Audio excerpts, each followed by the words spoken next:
உங்களுக்கு கல்யாணம் ஆயிருந்தா உங்க பொண்டாட்டி உங்க பிள்ளைங்க கூட இருக்க எவனும் எங்கேயும் வரமாட்டான். செத்தா கூட நான் எப்படி தூக்கி போடுறதுக்கு வரதில்லை. இப்போ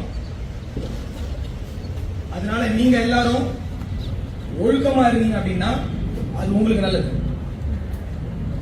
இல்ல அப்படின்னா நீங்க வந்து சீரியஸான விளைவுகள், சட்ட ரீதியான விளைவுகளை சந்திக்க வேண்டி வரும். சட்டம் இப்ப முதல்ல மாதிரி இல்ல.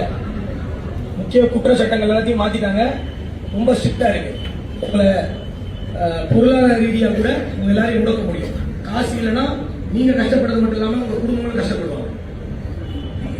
ரெண்டாவது, சமூகத்துல அமைதி நிலவணும். அமைதி நிலவனா இந்த குடிச்சிட்டு போய் பக்கத்து தெருவில் சண்டை போடுறது, இல்ல அவன் தெருவில் பைக் ஓட்டிட்டு போய் இடிக்கிறது, அங்க அடிச்சுக்கிறது, வெட்டிக்கிறது, இந்த ஜல்லிக்கட்டுல பிரச்சனை பண்றது, கோயில் திருவிழாவில் பிரச்சனை பண்றது, ஆடல் பாடல பிரச்சனை பண்றது, இல்ல சாயங்காலம் ஒன்னா உட்காந்து குடிக்கிற இடத்துல பிரச்சனை, இந்த மாதிரிலாம் பண்ணிட்டு இருந்தீங்க அப்படின்னா நீங்க யாரும் நிம்மதியா இருக்க முடியாது. உங்க குடும்பத்தில் இருக்கவும் நிம்மதியா இருக்க முடியாது. பார்த்துக்கோங்க.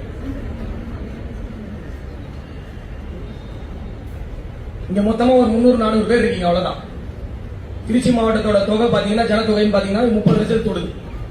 நீங்க 300-350-400 பேர்னால 30 லட்சம் மக்கள் வந்து நிம்மதியா இருக்க முடியாம இருக்க முடியாது.